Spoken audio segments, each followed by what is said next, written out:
ಕೋಲಾರ ಜಿಲ್ಲಾ ಕಾಂಗ್ರೆಸ್ನ ಪರಿಶಿಷ್ಟ ವಿಭಾಗದ ವತಿಯಿಂದ ಕೋಲಾರ ಜಿಲ್ಲಾ ಕಾಂಗ್ರೆಸ್ ಪರಿಶಿಷ್ಟ ವಿಭಾಗದ ವತಿಯಿಂದ ತುರ್ತಾಗಿ ಪತ್ರಿಕಾಗೋಷ್ಠಿಯನ್ನು ಕರೆದಿದ್ದು ಈ ಪತ್ರಿಕಾಗೋಷ್ಠಿಗೆ ಆಗಮಿಸಿರ್ತಕ್ಕಂಥ ನನ್ನ ಎಲ್ಲ ಹಿರಿಯ ಮತ್ತು ಸ್ನೇಹಿತರಾಗಿರ್ತಕ್ಕಂಥ ಪತ್ರಕರ್ತ ಅಣ್ಣಂದ್ರೆ ಮತ್ತು ಮಿತ್ರರೇ, ಈ ಪತ್ರಿಕಾಗೋಷ್ಠಿಗೆ ಆಗಮಿಸಿರ್ತಕ್ಕಂಥ ಹಿರಿಯ ಮುಖಂಡರಾಗಿರ್ತಕ್ಕಂಥ ಮಾಲೂರು ವೆಂಕಟರಮಣ್ಣವರು ಬಂದಿದ್ದಾರೆ, ಅವ್ರಿಗೂ ಕೂಡ ಸ್ವಾಗತವನ್ನು ಬಯಸ್ತೇನೆ. ಅದೇ ರೀತಿಯಾಗಿ ಕುಡುನಳ್ಳಿ ಆನಂದ್ರವರು ಬಂದಿದ್ದಾರೆ, ಅವ್ರಿಗೂ ಕೂಡ ಸ್ವಾಗತವನ್ನು ಬಯಸ್ತೇನೆ. ಬಂಗಾರಪೇಟೆಯಿಂದ ನಾರಾಯಣ ಸಮಣ್ಣವರು ಬಂದಿದ್ದಾರೆ, ಅವ್ರಿಗೂ ಕೂಡ ಸ್ವಾಗತವನ್ನು ಬಯಸ್ತೇನೆ. ನಾಗೇಶ್ ಅವರು ಇದ್ದಾರೆ, ಬೈರಂಡಳ್ಳಿ ನಾಗೇಶ್ ಅವರು, ಅವ್ರಿಗೂ ಕೂಡ ಸ್ವಾಗತವನ್ನು ಬಯಸ್ತೇನೆ. ಸಹೋದರ ವಾಸು ಅವರಿದ್ದಾರೆ, ಅವರನ್ನು ಕೂಡ ಸ್ವಾಗತ ಬಯಸ್ತೇನೆ. ಶ್ರೀನಿವಾಸಪುರ ತಾಲೂಕಿನ ಮುಖಂಡರಾಗಿರ್ತಕ್ಕಂಥ ವ್ಯಾಪಲ್ಪಲ್ಲಿ ನರೇಶ್ ಅವರು ಬಂದಿದ್ದಾರೆ, ಅವ್ರಿಗೂ ಕೂಡ ಸ್ವಾಗತವನ್ನು ಕೊಡ್ತೇನೆ. ಗರ್ಡ್ನಲ್ಲಿ ಬಾಬು ಅವರು ಬಂದಿದ್ದಾರೆ, ಅವ್ರಿಗೂ ಕೂಡ ಸ್ವಾಗತವನ್ನು ಕೊಡ್ತೇನೆ. ಅದೇ ರೀತಿಯಾಗಿ ನಮ್ಮ ಹಿರಿಯರಾಗಿರ್ತಕ್ಕಂಥ ಕೋಟೆ ನಾಗರಾಜ್ ಅನ್ನೋರು ಈ ಪತ್ರಿಕಾಗೋಷ್ಠಿಯಲ್ಲಿದ್ದಾರೆ, ಅಶ್ವಥ್ ಅನ್ನೋರಿದ್ದಾರೆ. ಮಾನ್ಯ ಎಲ್ಲ ಗೌರವಾನ್ವಿತ ಪತ್ರಕರ್ತರಿಗೂ ಕೂಡ ಈ ತುರ್ತು ಪತ್ರಿಕಾಗೋಷ್ಠಿಗೆ ಸ್ವಾಗತವನ್ನು ಕೋರುತ್ತಾ ತುರ್ತಾಗಿ ನಿಮ್ಮನ್ನ ಇಲ್ಲಿ ಆಹ್ವಾನಿಸಿರೋದಕ್ಕೆ ಇದರಿಂದ ತಮ್ಮನ್ನೆಲ್ಲರನ್ನೂ ಕೂಡ ಇಲ್ಲಿ ಕರೆದಿರ್ತಕ್ಕಂಥದ್ದು. ನಮ್ಮ ಪತ್ರಿಕಾಗೋಷ್ಠಿಯ ಉದ್ದೇಶ ದಿನಾಂಕ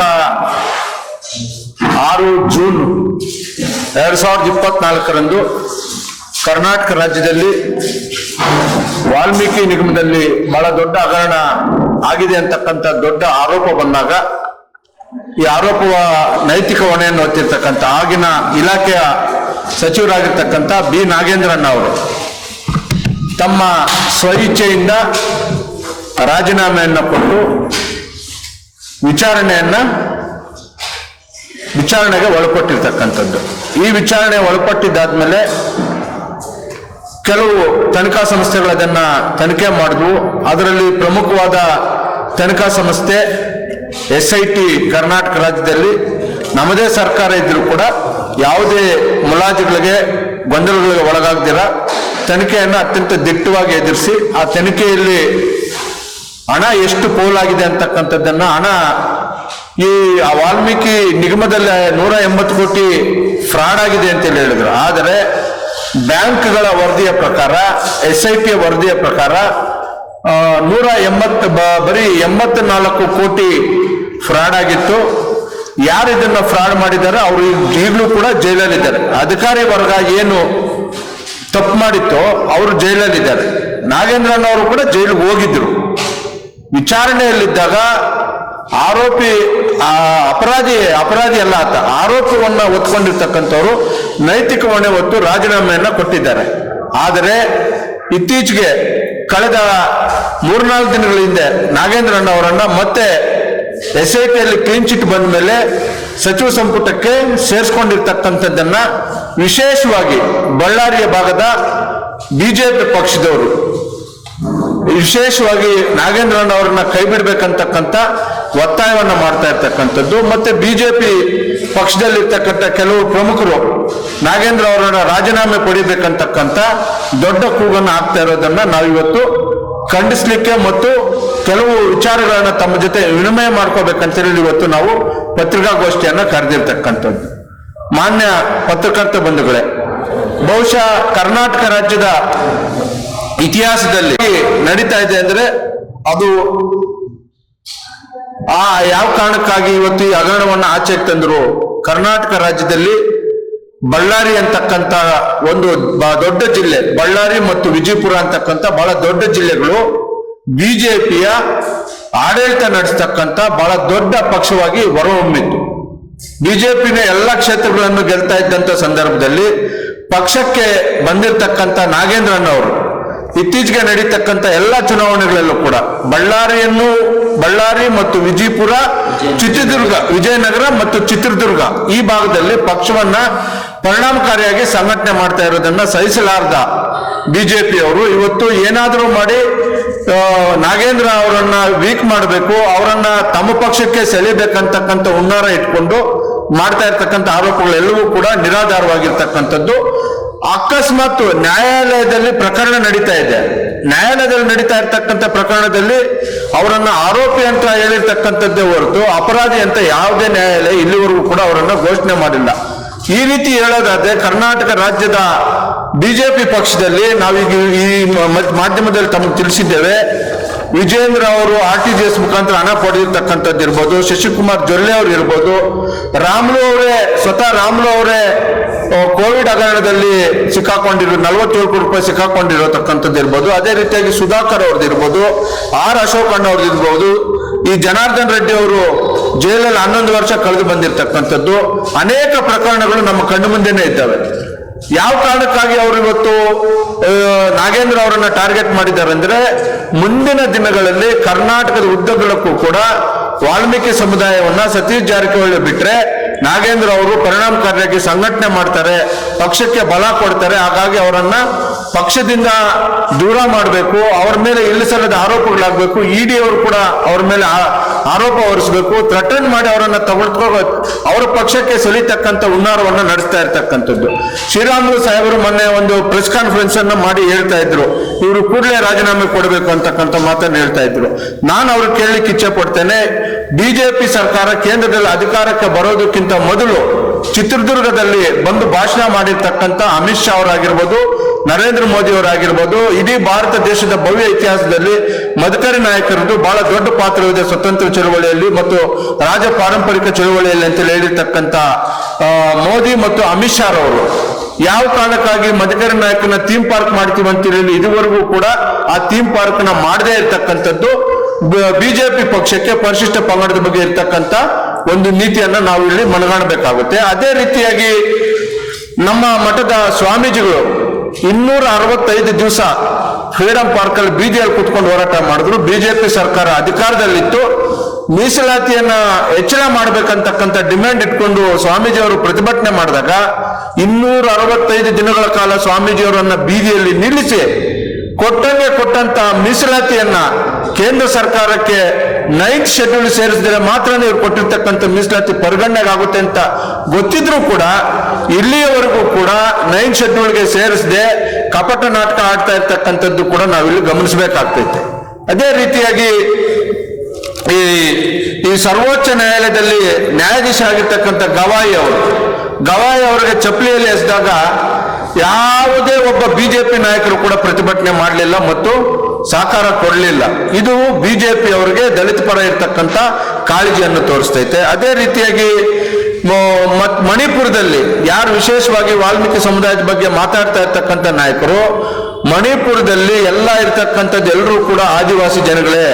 ಆದಿವಾಸಿ ಜನಗಳಾಗಿರ್ತಕ್ಕಂಥ ಹೆಣ್ಣು ಮಕ್ಕಳ ಬಟ್ಟೆಯನ್ನು ತೆಗೆದು ಮಾನವನ್ನ ಪ್ರಾಣವನ್ನ ಹಾನಿ ಮಾಡಿದಾಗ ಮಾತಾಡದೇ ಇರ್ತಕ್ಕಂಥ ಬಿಜೆಪಿ ನಾಯಕರು ಈಗ ನಾಗೇಂದ್ರ ಅವರನ್ನ ನಾವು ತಡೀತೇವೆ, ನಾಗೇಂದ್ರ ಅವರನ್ನ ನಾವು ಮುಗಿಸ್ತೇವೆ ಅಂತಕ್ಕಂಥ ಅಗಲಕನಸು ಕಾಣೋದನ್ನ ಬಿಡ್ಬೇಕಂತಕ್ಕಂಥದ್ದನ್ನು ಕೂಡ ನಾವು ಒತ್ತಾಯ ಮಾಡ್ತಾ ಇದ್ದೇವೆ.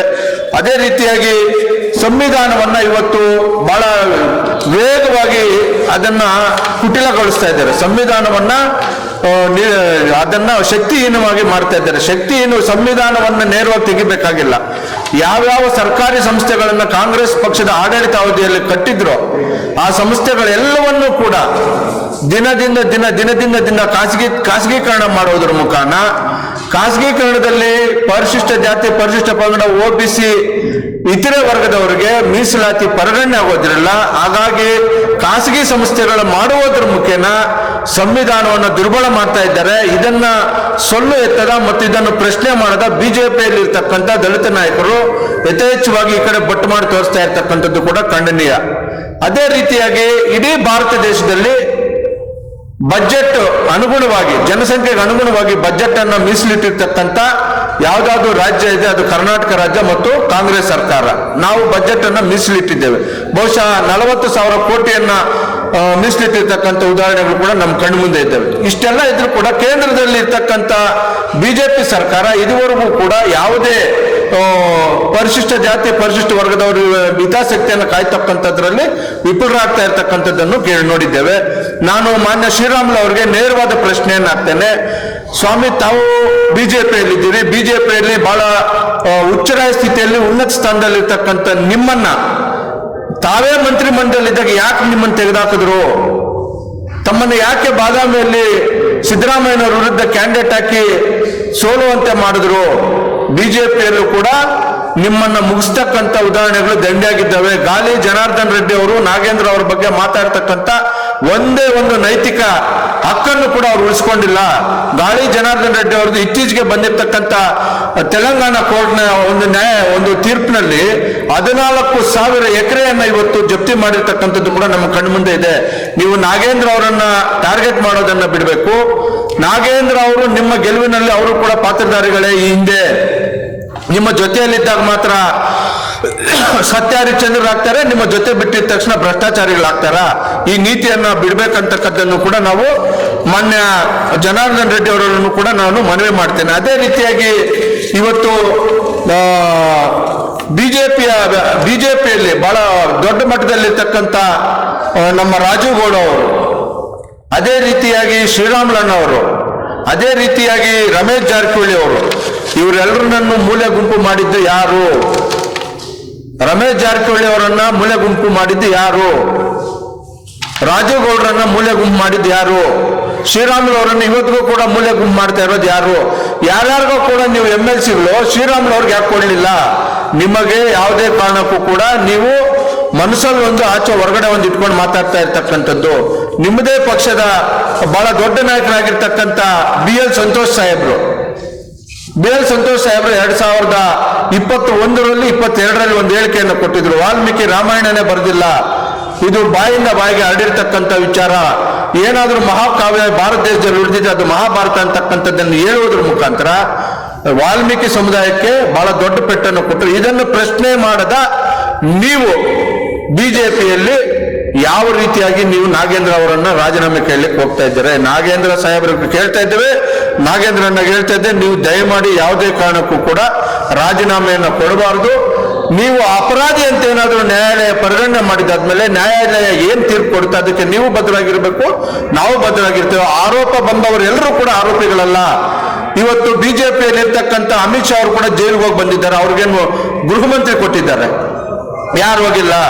ಇವತ್ತು ವೆಸ್ಟ್ ಬೆಂಗಾಲ್ನಲ್ಲಿ ಮೊನ್ನೆ ಒಬ್ಬರು ಮಂತ್ರಿ ಹೇಳಿದ್ರು, ನಾನು ಕಾಂಗ್ರೆಸ್ನಲ್ಲಿದ್ದಾಗ ದೊಡ್ಡ ಭ್ರಷ್ಟಾಚಾರ, ಬಿಜೆಪಿಗೆ ಬಂದು ನಾನು ಇವಾಗ ಸತ್ಯ ಹರಿಶ್ಚಂದ್ರ ಆಗಿದೆ ಅಂತ ಬಿಜೆಪಿಯಲ್ಲಿ ಇರ್ತಕ್ಕಂಥವ್ರು ಹೇಳ್ತಾ ಇರೋ ಮಾತಿದ್ದು.